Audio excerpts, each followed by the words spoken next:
Assalamualaikum Sobat Kimia. Kita akan belajar konsep reaksi, reduksi, dan oksidasi. Ada 3 konsep yang dipelajari pada konsep reaksi, reduksi, dan oksidasi. Yang pertama berdasarkan pengikatan dan pelepasan oksigen. Yang kedua berdasar penerimaan dan pelepasan elektron. Dan yang ketiga berdasar perubahan bilangan oksidasi. Kita lihat dulu yang pertama, redoks berdasarkan pengikatan dan pelepasan oksigen. Oksidasi didefinisikan sebagai reaksi pengikatan oksigen, sedangkan reduksi adalah reaksi pelepasan oksigen. Kita lihat contohnya di sini ya.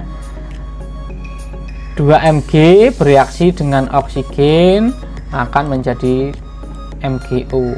Nah, perhatikan di sini. Di sebelah kiri Mg belum mengikat O, kemudian ketika bereaksi dengan oksigen terbentuk senyawa baru yang memiliki O terikat pada Mg. Nah, berarti jumlah Mg kan meningkat ini ya. Ketika jumlah Mg-nya meningkat yang terikat, berarti terjadi reaksi oksidasi. Contoh yang kedua, perhatikan Fe mula-mula tidak mengikat O, kemudian di sebelah kanan pada hasil reaksinya 2Fe berikatan dengan 3O. Nah, di sini berarti jelas ada penambahan jumlah oksigen yang terikat. Maka reaksinya oksidasi. Reaksi pembakaran itu juga merupakan reaksi oksidasi. Ini adalah pembakaran metana ya. CH4 plus O2 menjadi CO2 dan H2O.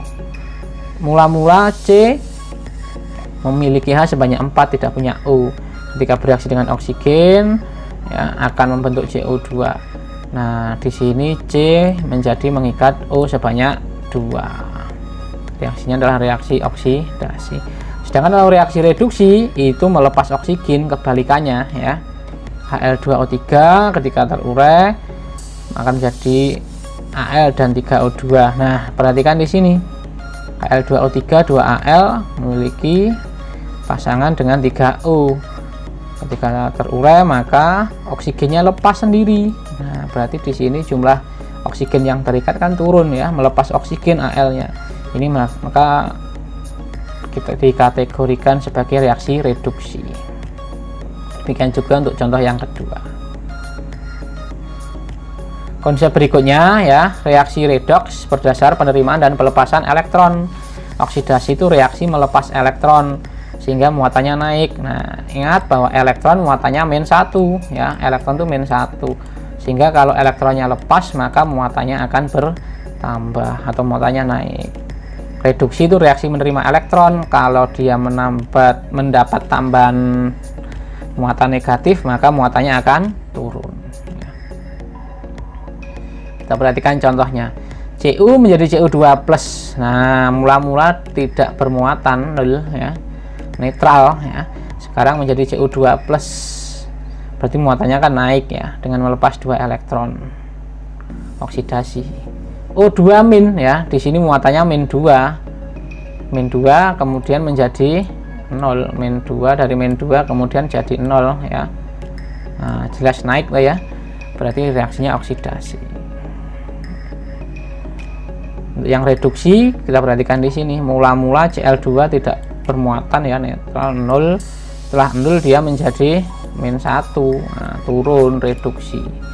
Fe3+ dari +3 menjadi +2, turun kan ya. Nah, berarti dia reaksinya adalah reduksi juga. Gampang ya. Nah, sekarang kita lihat contoh yang berikutnya. Konsep yang berikutnya ya, redoks berdasarkan perubahan bilangan oksidasi.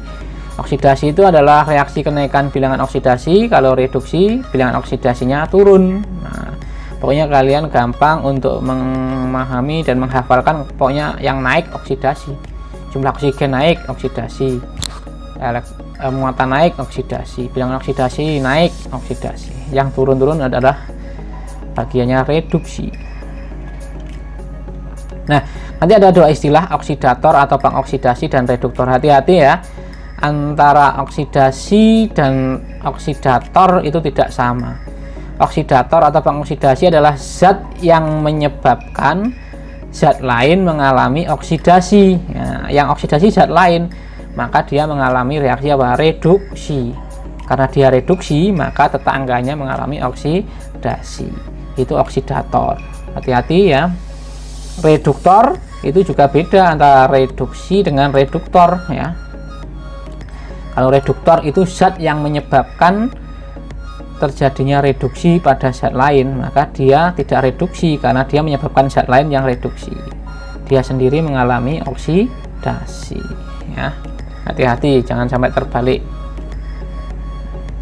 Kita lihat contohnya supaya lebih jelas.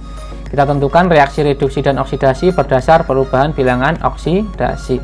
Kita tentukan dulu bilangan oksidasinya masing-masing ya. Nah, Al unsur bebas ya, jomblo, bilangan oksidasinya 0. Fe2O3 berapa bilangan oksidasinya dari Fe? Nah, kita hitung dulu. Fe2O3 berarti ada 2 Fe ditambah dengan 3O. Nanti total bilangan oksidasinya 0 karena senyawanya netral. Oksigen sudah diketahui dalam senyawa adalah -2 ya. Maka kita masukkan 2 Fe ditambah -6 ya. 3 kali -2 -6 sama dengan 0. Pindah ruas, jika 2 Fe adalah plus 6 ya, maka 1 Fe itu adalah plus 3 bilangan oksidasinya. Al2O3 juga begitu, disusun oleh 2 Al dan 3O. Total bilangan oksidasinya 0.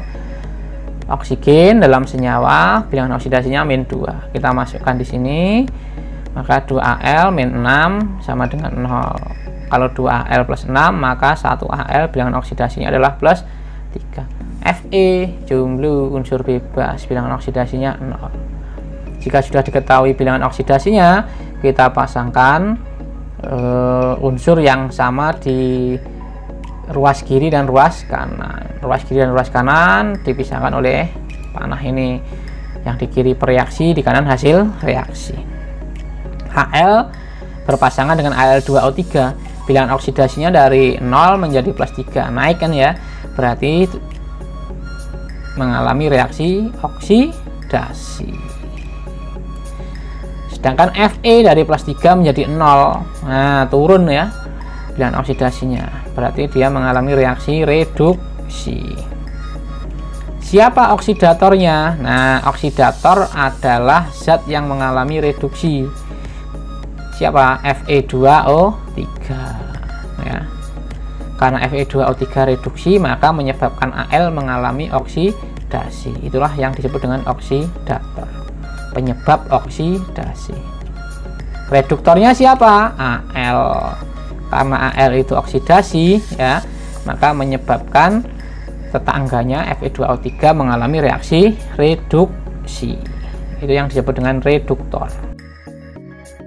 Nah, pada suatu reaksi redoks dapat terjadi kondisi di mana ada satu zat itu mengalami reaksi oksidasi sekaligus juga mengalami reaksi reduksi. Ini disebut dengan reaksi autoredoks atau reaksi disproporsionasi. Kita lihat contohnya.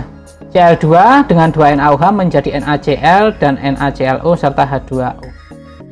Nah, di sini ada Cl yang mengalami perubahan bilangan oksidasi di kiri ya, dari 0 kemudian menjadi -1 di NaCl dan +1 di NaClO. Untuk unsur yang lain kan tidak mengalami perubahan, Na tetap +1, O tetap -2, H tetap +1, baik di kiri maupun di kanan. Nah, maka ada dua pasangan di sini ya. Yang pertama Cl pada Cl2 dengan Cl pada NaCl. Bilangan oksidasinya turun dari 0 menjadi -1. Berarti di sini Cl2 mengalami reaksi reduksi. Nah, tapi pada satu kesempatan yang sama ya, Cl2 itu mengalami reaksi oksidasi karena bilangan oksidasinya naik dari 0 menjadi +1 pada NaClO. Nah, maka Cl2 ini mengalami reaksi yang disebut dengan reaksi autoredoks. Kebalikan dari reaksi autoredoks adalah reaksi konproporsionasi, di mana ada dua zat yang berbeda mengalami reaksi reduksi dan yang satu mengalami reaksi oksidasi, tapi nanti produknya adalah satu zat yang sama. Kita lihat contohnya. 2H2S dengan SO2 menjadi 3S dan 2H2O. Bilangan oksidasi S pada H2S adalah min 2. Pada SO2 adalah plus 4. Sedangkan pada 3S adalah 0. Dan oksidasi HO itu tetap ya. Nah, H tetap plus 1, O tetap min 2, sehingga tidak diperhitungkan dalam proses reaksi redoks ini. Nah, kita lihat di sini ya. S dari H2S berpasangan dengan S di kanan ya. Bilangan oksidasinya naik dari min 2 menjadi 0, maka dia tersebut mengalami reaksi oksidasi. Sedangkan pada SO2 dari plus 4, bilangan oksidasinya turun menjadi 0, maka mengalami reduksi. Dua zat yang berbeda mengalami reaksi yang berbeda, tetapi produknya sama. Ini disebut dengan reaksi proporsionasi. Nah, belajar reaksi redoks itu akan bisa karena biasa itu ya. Tetap semangat belajar kimia, semoga menjadi ilmu yang bermanfaat ya. Assalamualaikum warahmatullahi wabarakatuh.